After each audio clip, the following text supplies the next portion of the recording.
What are you afraid of? Not just casually afraid, like I am of grizzly bears and polar bears. In fact, pretty much all bears minus the koala. But what are you really afraid of? When we're young, it seems like everything scares us. Going downstairs alone in the dark is currently one of my daughter's all-time fears. Where does this fear come from? Because truly, I have no idea. Nothing thankfully bad has ever happened in any basement for any of my children. I continually swear to them that the furnace has not and never will come to life, chasing them up the stairs. My logic and reassurance, however, never seems to help. My kids still want me to go downstairs and remain with them while they pick out a toy to bring upstairs. Personally, I have lived a relative life of privilege, particularly when it comes to things that I'm afraid of.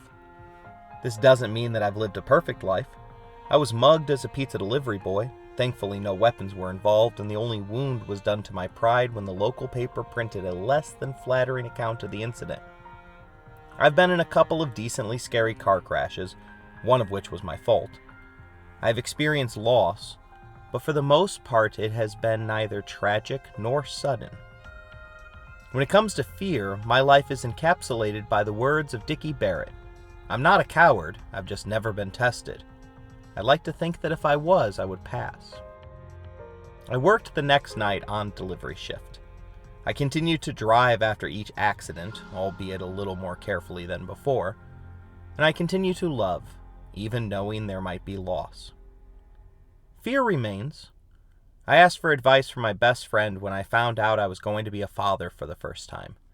And what is likely the wisest thing he's ever taught me, he told me that being a father means always being afraid. And a lot of times, there's absolutely nothing you can do about it. Fear has always been and will continue to be a huge factor in all of our lives. I live and teach in the United States of America. Like the rest of the world, my country has spent an inordinate amount of time focused on COVID-19, a global pandemic that later this week will surpass the amount of Americans killed by the 1918 Spanish flu pandemic. Unlike many parts of the world, the biggest argument during the crisis comes down to whether or not to mandate and/or wear a mask. I spent the entirety of last year teaching both masked up and simultaneously split between a virtual and in-person classroom. As of this recording, we are once again under a mandatory district mask policy. Like most of us, I don't find the mask comfortable. But I wear it because I both feel that it protects myself and others, as well as the fact that I'm a rule follower. Looking deeper at that statement suggests that I'm fearful of two things: the virus and disobeying orders. Many of my students and fellow countrymen, however, feel that this issue is one that goes far beyond their own personal comfort versus societal well-being.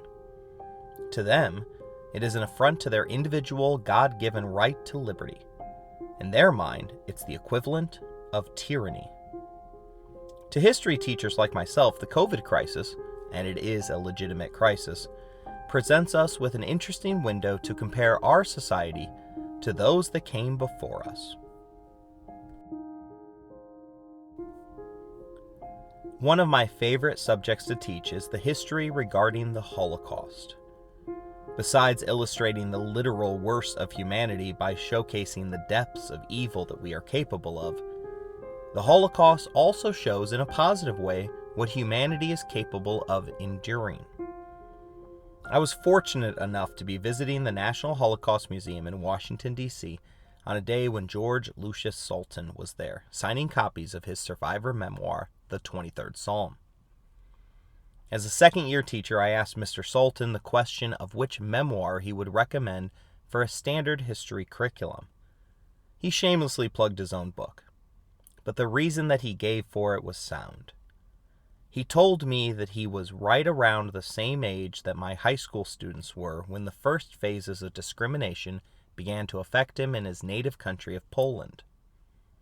Once the selection process began, he managed to persevere through multiple work and concentration camps. And amazingly, Lucius was able to survive 2 separate death camps. One of the questions that I ask my students in our discussion over his story is a simple but thought-provoking one. Would you have survived if you were in his place? And if you think the answer is no, and you wouldn't have survived, when would you have given up and succumbed to the situation at hand? Would it be when you first saw someone killed in front of you? How about when you were so sick that you could barely manage to get out of bed for the lineup check? Would you have made it after finding out that your parents were never coming back? Or perhaps when you became unfortunately singled out after paint had permanently stained your clothes? How many of us would have given up at the first harsh winter without a change of clothes or doors in our sleeping area? Would you continue to eat the soup that you had bartered for after finding out that it likely contained human remains? Would you have made it through every challenge that he did for 4 straight years without any support system? Some of my students are confident that they would have been tough enough to get up every single day in order to go through living hell. Others raise their hand at the first challenge and say, nope, I would have given up right then. Comparing a health mass mandate to tyranny seems silly when one considers history's challenges and what we've overcome. This doesn't make it pleasant to be living through it, but it forces us to consider how tough our modern society is compared to our past. Humans are capable of enduring so much more than we are right now.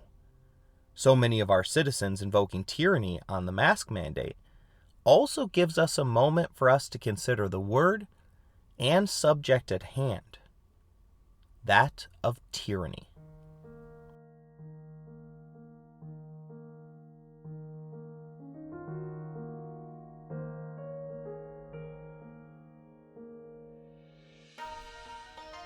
You're listening to Empires, Anarchy, and Other Notable Moments. This episode is titled, A Concise History of Dictatorship.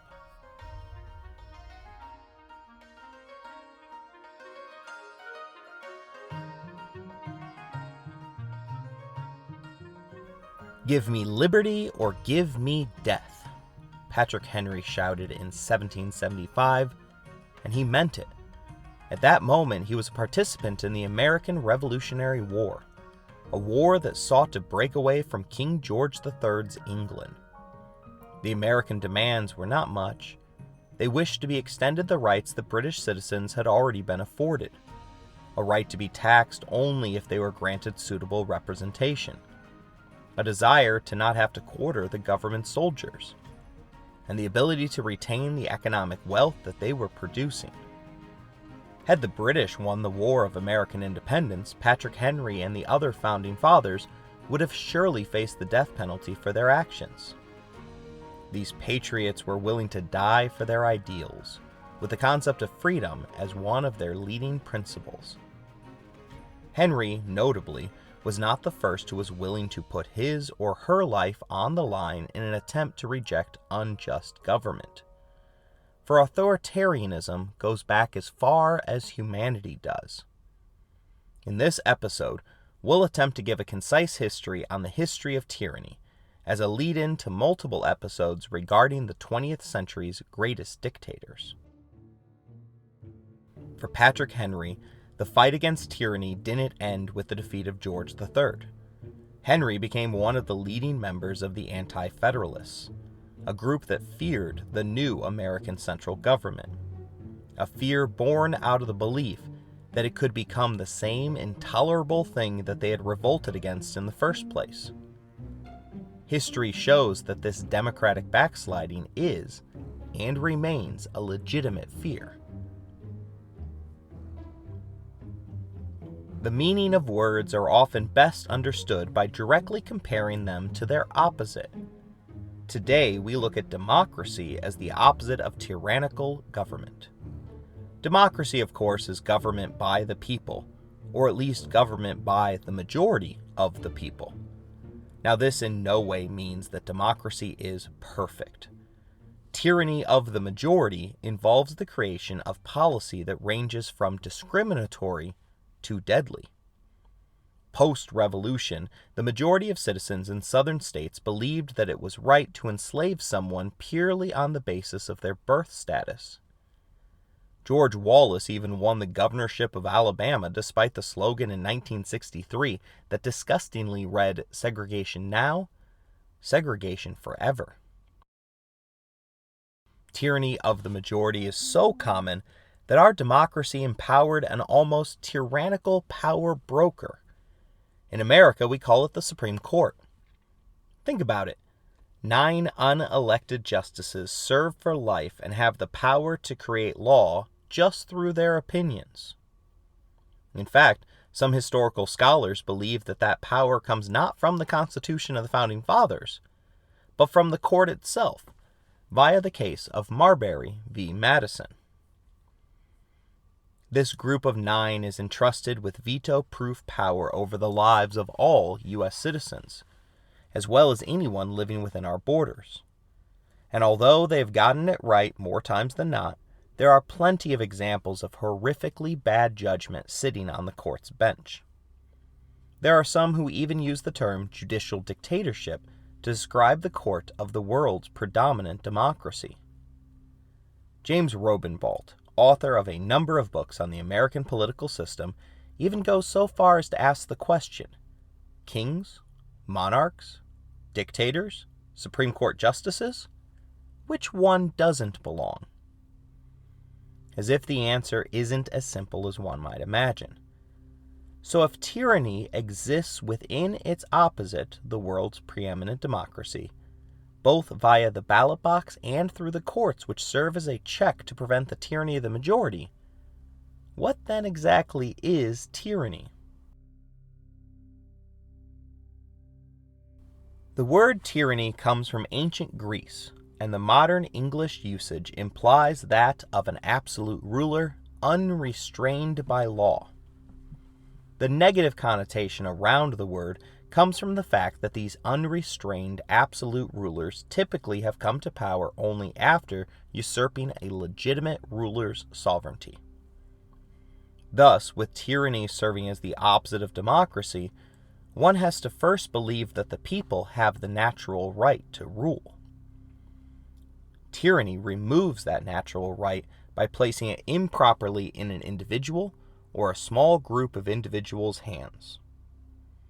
Note that nothing in that definition implies that the tyrant is automatically bad, just that they weren't legitimately supposed to have the power that they're wielding.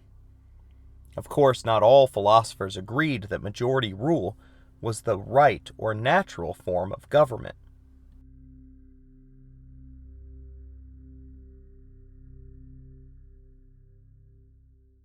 The Greek philosopher Plato was one of the first who attempted to justify authoritarian dictatorships.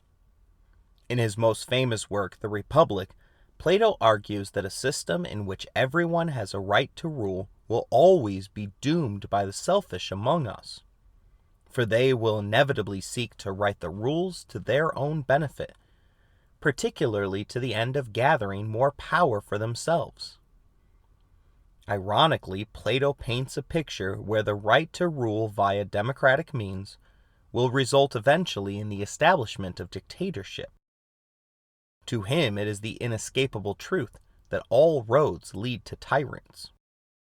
Plato offered up his ideal government, something that he referred to as Kalopolis, a utopia where its people would be stationed in one of 3 castes: the producer-worker class, the auxiliary soldiers, to ensure both safety and likely the continued obedience of the worker class, and the guardian philosopher kings or queens. This elite class would be chosen from the most wise and virtuous of the society. They would then be obligated to live simply and abandon their children to be raised by the community, so that they would always prefer the good of the people over the good of their own biological offspring. Sir Karl Popper, one of the 20th century's most important philosophers, argues that Plato's political musings were directly responsible for the rise of totalitarianism, including Adolf Hitler and Joseph Stalin during his own lifetime.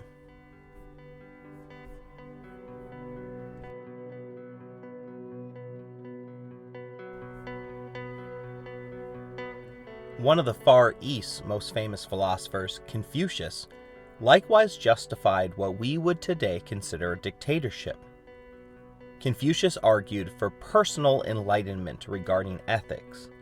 He believed that each of us was capable of achieving a high degree of ethical behavior in all facets of our lives.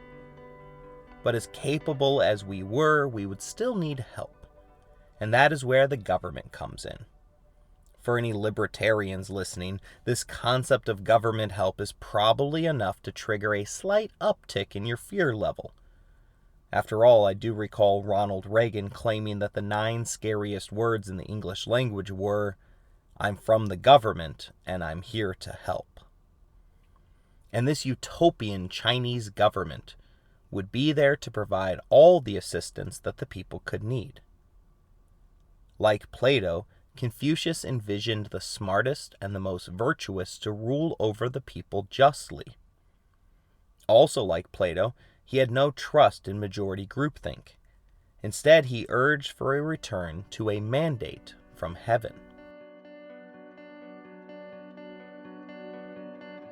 This concept was used prior to Confucius's life.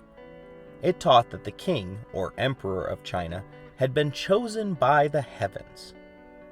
Because of this, it was only right to acquiesce to government rule and decisions. There was a way of recalling this man whom heaven had favored. Both natural and man-made disasters, such as famine, as well as a successful coup d'etat, were all signs that heaven had withdrawn its mandate. Upon which, the new government would rise and claim totalitarian powers. The concept legitimized what was often an illegitimate takeover.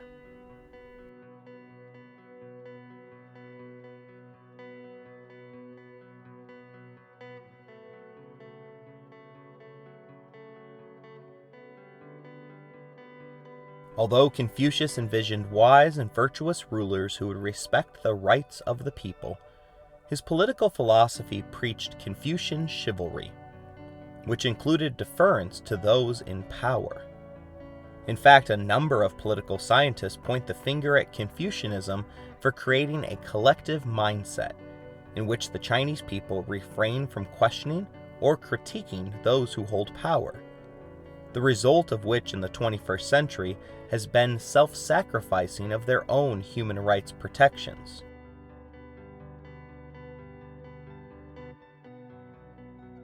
Thomas Hobbes is a third of the world's most famous philosophers who saw authoritarianism as the natural form of government. Rather than Pixar's belief that we are all controlled by 5 primary emotions cooperating together in an effort to improve our well-being, with those being joy, sadness, fear, anger, and disgust, Hobbes believed that 2 of these emotions were always engaged in a constant tug-of-war for control. He reasoned this out by claiming that at every moment of our life, every inflection or decision point, hope or fear were present. Hobbes' state of nature is one of violence, where individuals take what others have in an attempt to maximize their own good or safety. This perpetual fear can only be overcome, Hobbes argues, by individuals coming together under a sovereign. In other words, an individual that holds supreme authority. Fear would bring the people together, and it would also keep them together. The sovereign's near unlimited authority to enforce the social contract's rules meant that they would hold the power of life itself, both being able to grant it and take it away.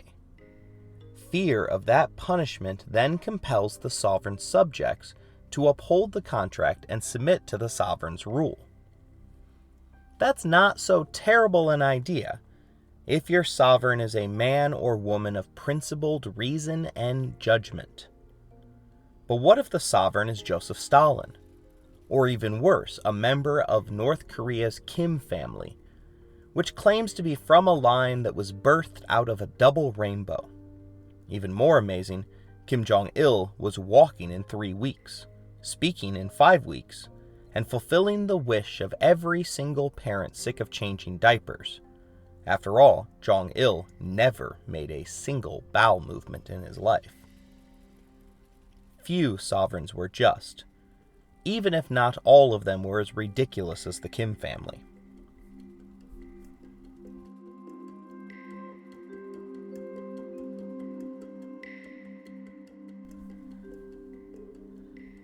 Two ancient civilizations that exemplified the horrors of Hobbes' utopia were the Assyrians and the Aztecs. The Assyrians were the most ruthless of all early empires in Mesopotamia.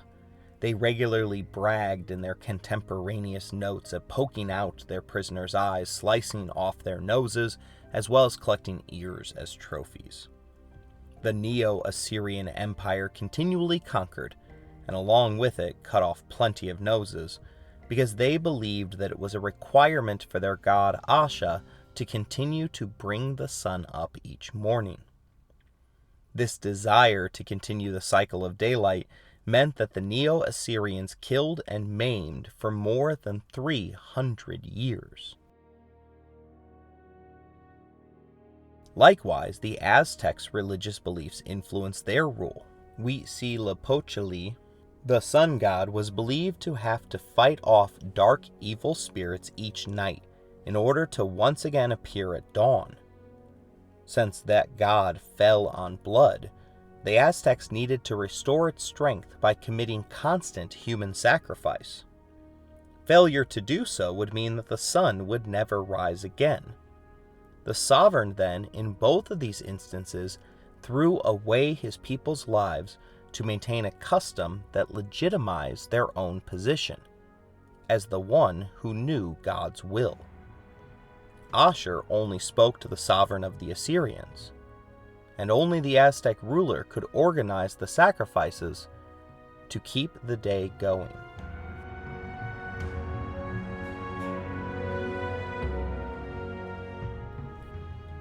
Confucius was born in 551 BC, Plato in 428 BC, and Hobbes in 1588 AD.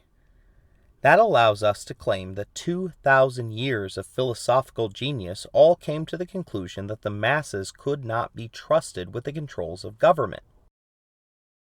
Their musings had plenty of test cases in the real world, as authoritarian rule has been the order of the day throughout history.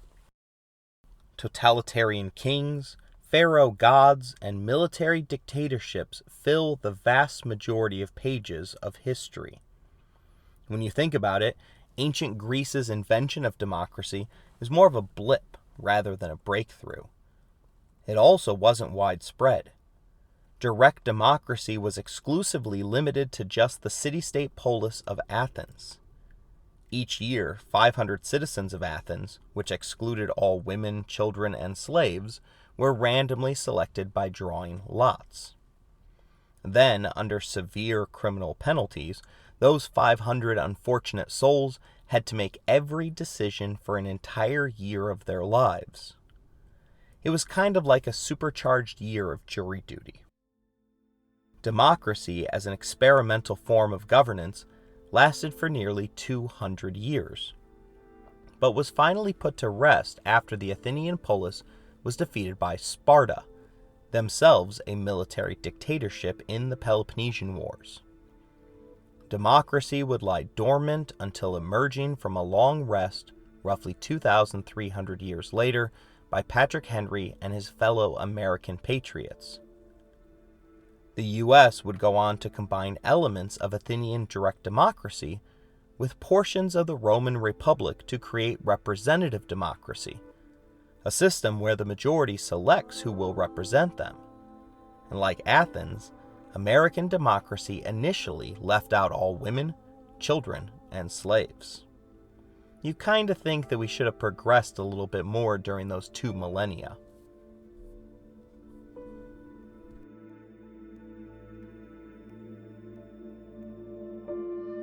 Besides the ease of having full-time politicians, it was believed that voting would offer up a check on those placed into positions of power.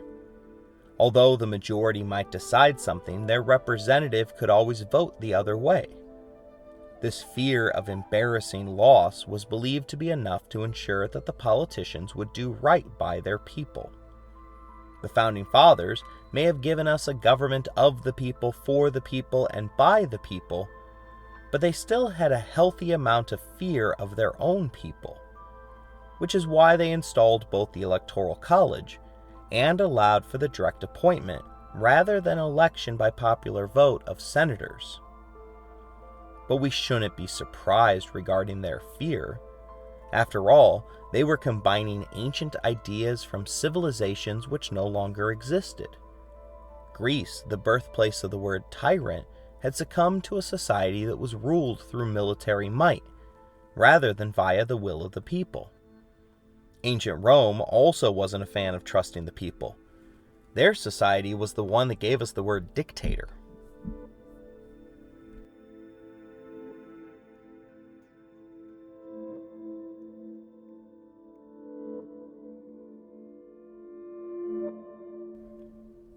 The Roman Republic had two executives called consuls. In a time of crisis, the Senate could pass emergency legislation to suspend all rights and name a dictator who would be entrusted with unlimited power. The intention was to facilitate the eradication of the threat through swift unilateral action. Democracy is known for many things, but swift action is not one of them. The democratic peace theory rests upon the slowness of group action. Although the name has been added more recently, the democratic peace theory has long posited that democracies are the least likely of all forms of government to go to war, particularly when they stand opposed to another democracy. Immanuel Kant believed that a world filled with democracies would be a world of perpetual peace. There are a few reasons for this. First, those who lose wars would pay the political penalty for their decision-making. This would encourage them to seek peaceful means to resolve challenges. Kings, on the other hand, had no such fear of embarking on a disastrous path to war. Mad King George remained in office for 35 years after the beginning of his disastrous war against America. Furthermore, democracies are slow in their deliberation. They have to organize and whip the votes for war. That takes time and allows for cooler heads to eventually prevail. A king can throw the country off a cliff, based upon nothing more than a poor night's sleep.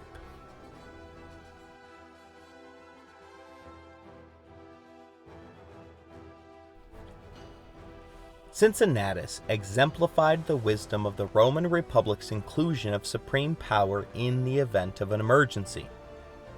Cincinnatus, a retired consul, was out plowing his own fields when he was approached by an official government delegation. The Roman army had become surrounded by enemies, while simultaneously being besieged by their own poor leadership. Cincinnatus accepted the delegation's request, then he grabbed his toga and emerged from retirement in order to take up the mantle of unlimited power and became the dictator of Rome. His orders were for all military men to assemble under his command with 5 days' worth of rations. They marched swiftly and crushed their opponents. Over the course of 15 days, Cincinnatus had become a dictator, saved Rome, been honored with a parade in the Circus Maximus, and then returned home to once again take up the plow. To add even more to his legend, he achieved the rank of dictator once again 19 years later, this time to put down a rebellion by a consul who was trying to usurp the throne. That man was captured and executed by Cincinnatus, who then once again proceeded to peacefully give up all the power in the world.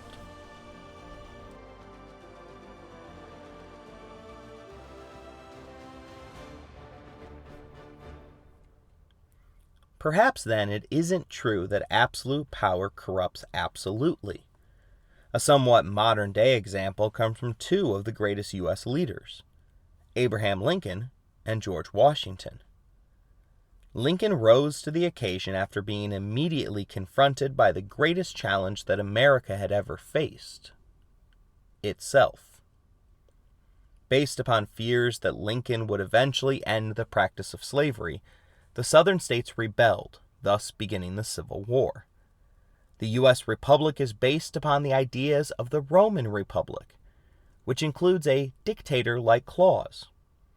Lincoln declared martial law and suspended the writ of habeas corpus.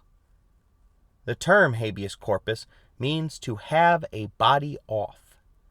Suspending it prevents individuals from challenging whether they have been unlawfully detained in prison. Lincoln used his newfound power to shut down newspapers, arrest a sitting congressman, as well as the chief of police in Baltimore, and numerous other individuals that opposed his efforts to restore the Union. He also had a number of individuals tried by military tribunals and executed for their efforts to subvert the war effort by aiding the Confederacy. This expansion of presidential powers was even challenged by the Chief Justice of the Supreme Court, an institution which eventually decided that only the Congress had the right to suspend the rule of law. Lincoln never had to directly give up these powers that he seized. All of the laws were written to include language directly related to the Civil War. Thus, once the Union was restored, habeas corpus and our system of checks and balances were also restored.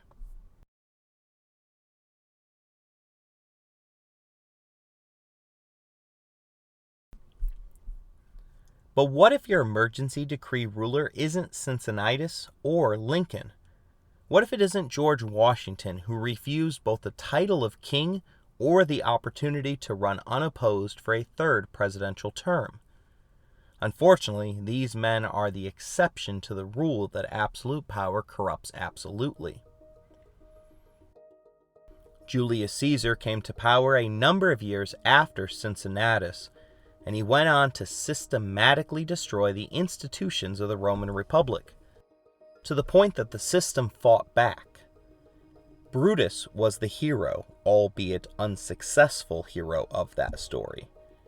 He and his 60 conspirators decided that the only way to save the Republic was to kill the tyrant. Strangely enough, most of my students are 100% convinced that Caesar is a good guy. Why is anyone's guess? But mine is that we regularly confuse fame with success. Ironically, fame was something that Caesar always coveted. Christopher Nolan's Batman trilogy gives us the iconic line of, "You either live long enough to become the villain, or die the hero." Caesar lived long enough to perform a significant number of villainous acts in his 55 years of life. Crucifying Sicilian pirates after they were kind to him comes to mind, as does his treatment of basically every single woman he encountered. But the Roman Republic still had a heartbeat upon Caesar's death. It wasn't until his heir Octavian became emperor that authoritarianism became the rule for Rome. But Gaius Octavianus Thurinus was more clever than Caesar about seizing ultimate power. He positioned himself publicly as a reluctant leader. He even gifted back his powers only to have them returned by the Senate as if it were a game of hot potato. Under the newly named Augustus Caesar, the self-proclaimed first citizen, Rome thrived, and the concept of a republic governed by individual rights receded to the point that the dream that was Rome was forgotten. The new government immediately showcased the danger that dynastic dictatorships posed. The Julio-Claudian dynasty that followed produced some of history's worst tyrants, including Tiberius, whose paranoia tore Rome apart, Caligula, who put his horse literally in charge of Rome, and Nero, who famously fiddled while Rome burned. Octavian, though, had hit on something. By appearing reluctant to rule, he managed to make himself more acceptable to those he desired to dominate. Rome finally fell after 197 had gone on to don the imperial purple. The next great era of authoritarianism came from the economic system of feudalism. Today's authoritarianism rests upon the notion of control. A totalitarian government wants to have control over every aspect of your life, including how and what you think, as well as where you can and cannot go. It particularly wants to control who and what you are afraid of. Feudalism offered the 20th century dictators a blueprint on control. Feudalism started to become the dominant system of control in the 9th century as Charles Martel, a Franc, took advantage of what had become a literal state of nature created by the collapse of the Roman Empire. His knights were a dominant fighting force, and Martel used them to bring both order to the land as well as seizing that land for himself. As a high school teacher, I've not yet reached this point, but I assume there's a point where you have so much money and land that you're happy to give it away. Martel used his recently gained land to create a system of loyalty to his rule. He granted fiefs, money-producing estates to his allies. In return for the ability to produce a living wage, plus a fortune on top, the loyalists would have to answer to the call of their lord.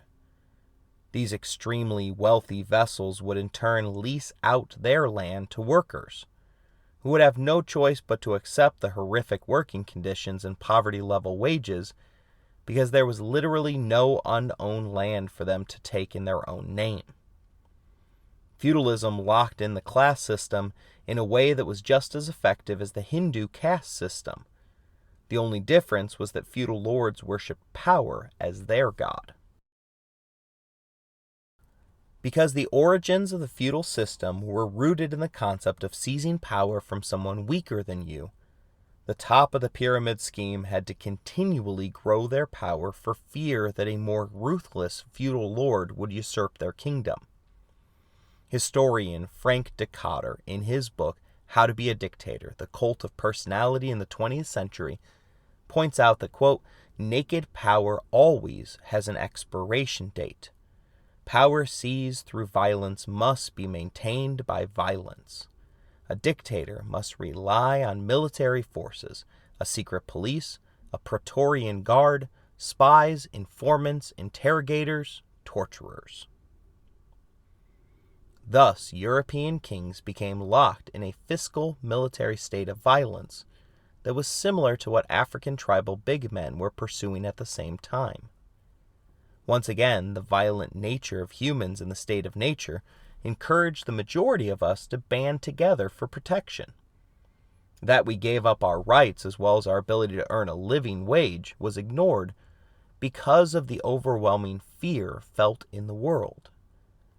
Thomas Hobbes seems to have a point about our dominant emotion. In order to lock in their privilege at the top of the pyramid, the kings of feudal nations turned to ancient Egypt to enhance their authority. In ancient Egypt, the pharaoh was the intermediary between man and the gods. Thus, their privileged position was a necessity in order to keep the gods happy. Although some European monarchs attempted to take on the persona of a living god, Louis the Sun King comes to mind, most kings justified their extreme privilege via the divine right of kings. Although the philosophy behind the divine right of kings always existed, it became openly discussed and theorized in the halls of European lords during the Middle Ages. Decatur reveals the reason, stating that it is best to pretend that coercion is actually consent. A dictator must instill fear in his people, but if he can compel them to acclaim him, he will probably survive longer. The tyrants of this era had to figure out a way of creating the illusion of legitimacy. The divine right of kings claimed that God had chosen them to rule by placing them in the womb of the queen, so that they would then be in the right place at the right time in order to inherit the throne. This form of predestination made it impossible to oppose the king, because doing so would be going against God's will.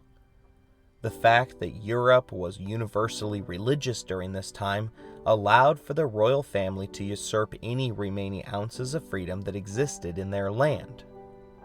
In 1193, Richard I of England explained exactly where he stood in life by saying, "I am born in a rank which recognizes no superior but God, to whom alone I am responsible for my actions." Richard made the argument that only God could judge or try him for his crimes. The Catholic popes had always claimed this level of divine authority/immunity, and faced with the rise of God-chosen kings crisscrossing their lands, the Vatican fought back in an attempt to put these individuals in their place, i.e., just below the authority of their own divine right mandate. The Protestant Reformation, however, shattered their hopes in the 1500s, particularly when King Henry VIII split from the Catholic Church after he was denied the right to divorce. Henry had tasted unlimited power. To ensure its continuation, he created a new church, one that would have himself, the monarch of England, in charge of it. Thus, he now carried two divine right justifications, that of the king and of his newly named position, the sovereign.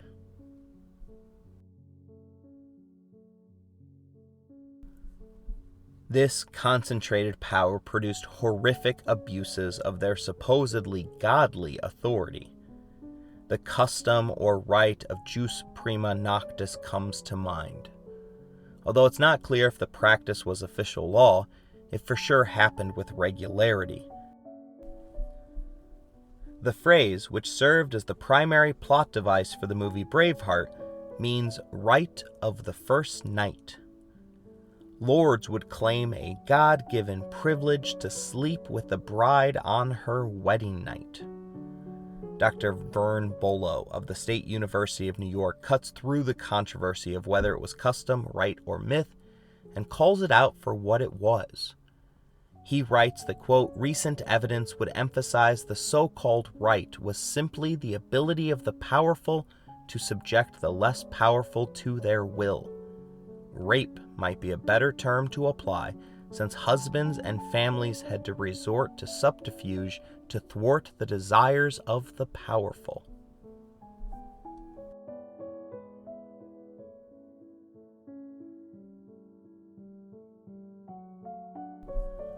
A few European families, particularly the Habsburgs of Central Europe, dominated the feudal game to the point that they were able to establish the modern states of Europe.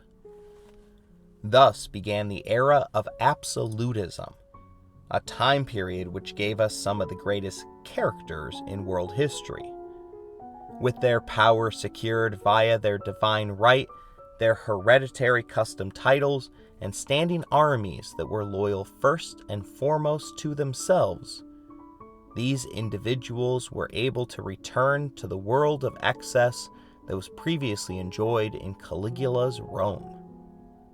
Louis the Sun King was admired to the point that hundreds of sycophants had the unnecessary and invasive procedure of removing a fistula via their rectum, just so they could share something in common with their lord.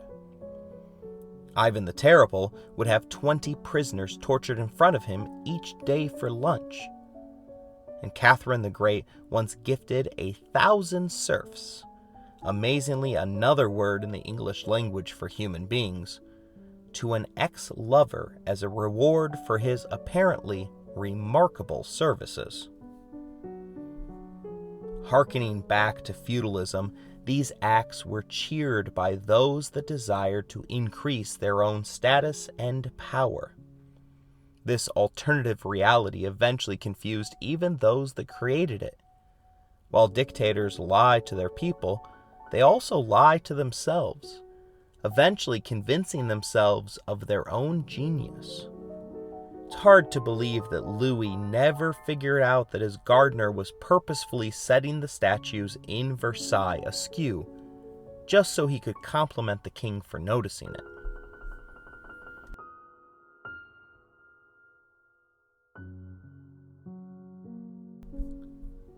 The totality of the state now rested in the hands of one family that was divinely chosen. This divine right wasn't truly challenged until the 18th century. A series of revolutionaries, including the American colonists, French egalitarians, and Englishmen in the Gunpowder Plot, all sought to challenge the notion of unlimited power in the hands of a few.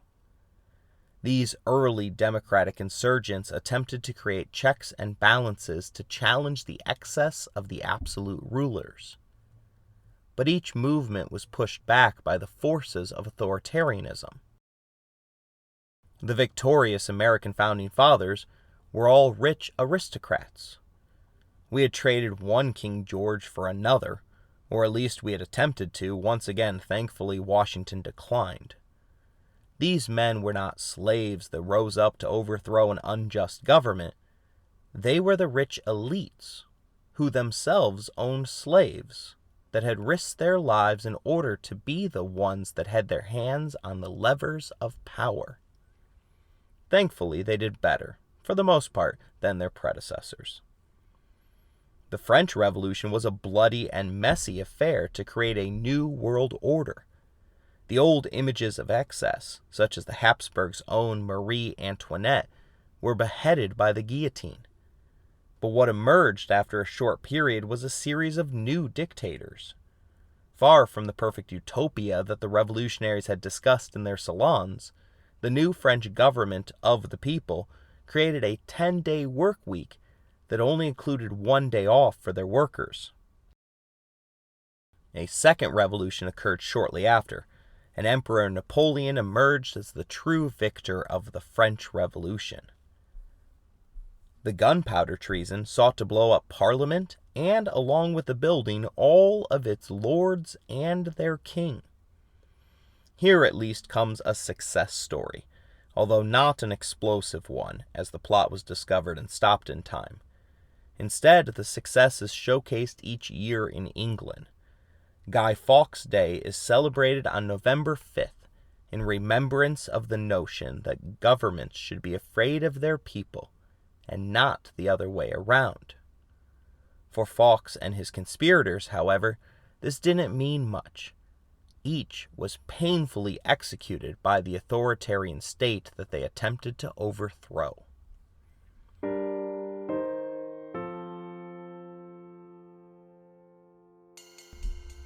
As religion declined and reporting revealed the debauchery of the courts, the absolute rulers had to figure out a new way to maintain the illusion of their legitimacy that was the basis of their power.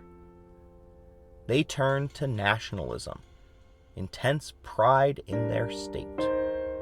In the 1800s, monarchs positioned themselves as the representative of the state. This change did force them to clean up their act, at least as it was seen publicly. No country wants to be embarrassed by their leader. This doesn't mean that mistakes of excess didn't continue to happen. It just meant that they became more aware of the PR and began to police themselves. Take, for instance, the monarchy of Queen Elizabeth II. Her son, Prince Andrew, has been accused of a number of horrific acts that would be considered extremely tame in the ages of absolutism and feudalism. Recently caught up in allegations around Jeffrey Epstein, it appears that Prince Andrew is likely to be charged with sexual assault. For decades, however, Andrew's accusers have sought justice, but found it difficult to go after a prominent member of England's royal family. In years past, the prince would have been acting as any royal head. In today's age, his acts were seen at least as embarrassing to the crown. He had long ago been cut out of the line of succession for that embarrassment, and he had his privileges and public appearances reduced.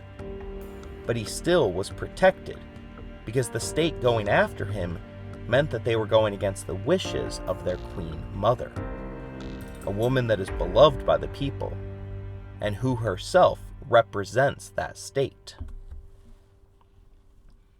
It remains to be seen what will happen to Prince Andrew, but as with so many things in this world, what was once tolerated is no longer acceptable. The monarchs of Europe had become inseparable from the country itself. You didn't need to say God save England and the Queen. They were the same thing. But nationalism also gave us World War I, as the wills of a few families tore the world asunder and opened up the door to the next phase of authoritarianism. And when I say a few families, I really mean it. Kaiser Wilhelm II of Germany, King George V of England, and Tsar Nicholas II of Russia were all cousins. World War I and the disastrous Treaty of Versailles broke the world. It is from these cracks that emerged the era of the 20th century dictatorships, a group of characters that this season will focus on.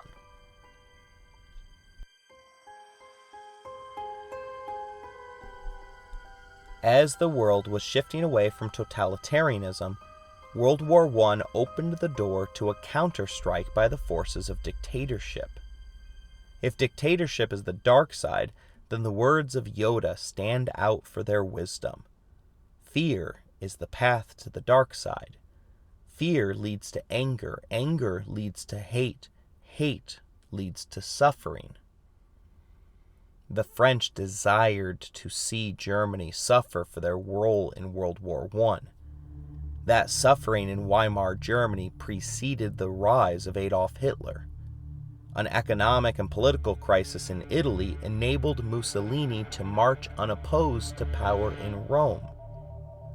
The suffering of the Russian people under Tsar Nicholas II and their failure to modernize gave Vladimir Lenin the megaphone that he needed to establish communism in Russia. From that point, it was easy for Joseph Stalin to manipulate the system so that the state revolved around him, rather than the revolutionary proletariat. The Treaty of Versailles also gave the world an opportunity to end the horrors of colonialism. Instead, it doubled down on it. The result were wars across the globe, many of which either empowered dictators like Juan Perón or led directly to the rise of them, such as Mao Zedong. Jomo Kenyatta, Gamal Nasser, Pol Pot, Fidel Castro, Tito, and others then exploited the divisions of the Cold War to carve out small feudal plots where they made the state bow down before them. Today, there remain 11 countries in Europe that have retained their monarchies. These kings and queens of Europe, however, accepted both limitations and public restrictions on their behavior. They have managed to retain the privilege of their birthright, even if they haven't retained much of the power that their ancestors yielded. The 20th century dictators that emerged, however, were well beyond the reach of public opinion. It is here again that we get the negative connotation of a tyrant, dictator, or authoritarian. After all, we don't teach Elizabeth I's reign as tyranny because she was mostly a positive force for good. Modern-day dictators did attempt to cover up their horrific acts. The most obvious examples were Joseph Stalin and Mao Zedong, who were both obsessed with hiding their evil acts from the masses. But when these deeds reached the people, it didn't matter for their rule. These leaders embraced the negative reading of Machiavelli's "the end justifies the means," and they had embraced cruelty to maintain their power. The 20th century dictators universally used violence to manipulate the fear of the masses. They surrounded themselves with violent sycophants, who were either entirely dependent upon their leader for their position and privilege, or were so sadistic it didn't matter. Stalin was a master of manipulation here, as he regularly purged his inner circle to keep everyone in fear of challenging him. Dictator reminds us that dictators are afraid of their own people, but even more fearful of their entourage at court. They were weak. Had they been strong, they would have been elected by majority. Instead, they decided to take a shortcut, often over the bodies of their opponents. But if they could seize power, others could too, raising the prospect of a stab in the back. To further discourage anyone from picking up that knife, these authoritarians would ensure that enemies were placed all around their people. They would then position themselves as a Cincinnatus, the reluctant leader who was the only one in a position to save the helpless people. Instead of returning to the fields, however, they took over and manipulated individuals' minds through all mediums of media. They were relentless in reminding the people that the vanquished enemies remain just outside, waiting in the shadows for the perfect opportunity to strike. New mediums only extended their power over the people. Juan Perón and Adolf Hitler were among the first to understand the value of the radio for propaganda. Each dictator in the 20th century worked hard to cultivate their personality cult, a series of half-truths that would work to protect them whenever the forces of liberalism would pierce through their protective barriers. According to their personality cults, Adolf was supposedly doing God's work on earth. Stalin was obviously the natural successor to Marx and Lenin. Mao was just a plain, normal man of the people. Fidel's revolution was continuous, and Mussolini held all the answers. We will examine each dictator's cult of personality in depth to better understand how each dictator got away with murder. Dictator argues that the cult of personality is at the very heart of tyranny. While violence brought dictators to power, their personality cult kept them in power, despite their obvious inadequacies and flaws. These men were not geniuses. The simpler answer for their rise is that totalitarianism is a part of our life. It has always been with us, and unfortunately, it always will be.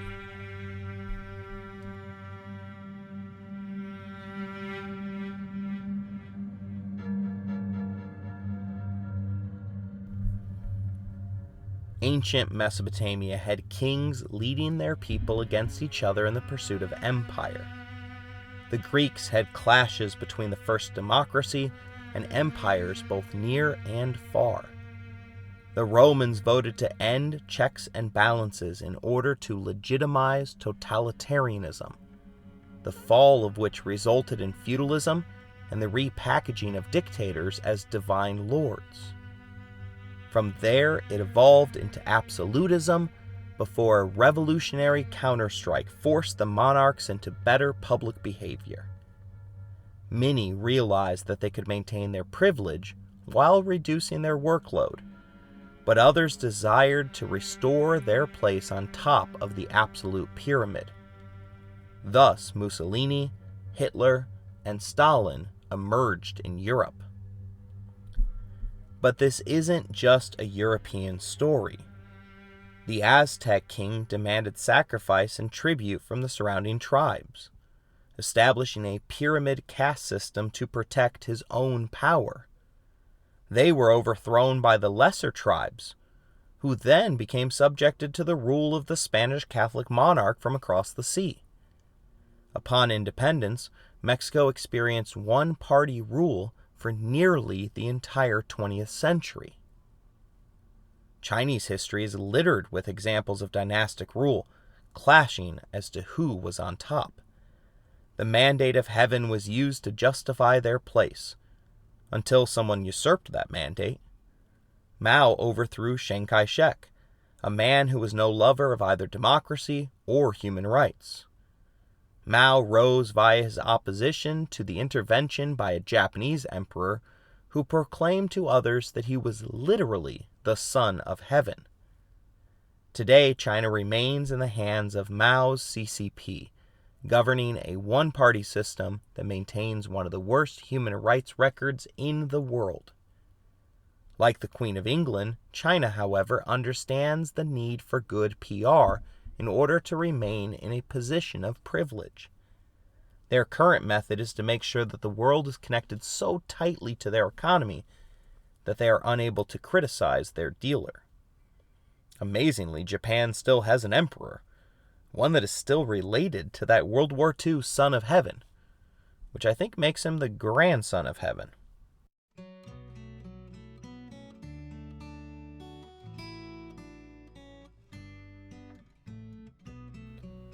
From the study of history, it becomes clear that dictatorships, authoritarianism, and totalitarianism are not flaws in the system. They are the system. If the state of human nature is brutish and full of self-interested individuals, then tyrants will always exist in our world. There will always be individuals who seek their own gain at the expense of others. The question is whether we follow John Locke's belief that we can give up just a few of our rights in exchange for protection, or whether Hobbes was correct and totalitarianism is the natural order of governance. There is no doubt that fear guides many of our decisions, and that includes whether or not to succumb to a caste system that privileges a few over the majority. All government systems do this to an extent. A quick look at the history of the United States leadership allows you to realize that there are few ruling families that benefit from their positions close to power. The Kennedys, Clintons, and Bushes have all formed modern-day political dynasties. But having multiple family members in power doesn't mean that those families can't be benevolent rulers. It wasn't until the last 100 years that the words dictator and tyrant acquired an automatic negative connotation. Cincinnatus still offers us an example that individuals can resist the lure of power and return to a simple life of tending crops in a field. If we want to avoid the lure of authoritarianism, we must first resist fear-mongering. We must remember that the government ought to be more afraid of the people than we ought to be of them. But this also doesn't mean that the majority are always right either. Tyranny of the majority is still tyranny by another method. Democracy and liberalism itself are not bulwarks against tyranny. Hitler rose to power through democratic means. Vladimir Putin took advantage of the failures of Russia's brief and disastrous relationship with democracy. Recep Erdogan has gone from a constitutionally limited president of Turkey to its unchallenged ruler. Today, Viktor Orban is steadily leading Hungary to a right-wing authoritarian state, and Poland is being openly referred to as a democratic dictatorship. When the words can be put together, they're no longer opposites. This movement towards empowering one person over the masses to confront challenges is a part of our human nature. Harvard philosopher Judith Sklar, the author of The Liberalism of Fear, believes that it is inevitable that governments will abuse the inevitable inequalities in power that result from political organization. She reminds us that while a constitutional democracy is our best defense against government abuse, it is by no means perfect. Fear, evil, and injustice are concepts that will always exist. Frank Decatur reminds us that no dictator can rule through fear and violence alone. Naked power can be grabbed and held temporarily, but it never suffices in the long term. That doesn't mean that we shouldn't remain vigilant.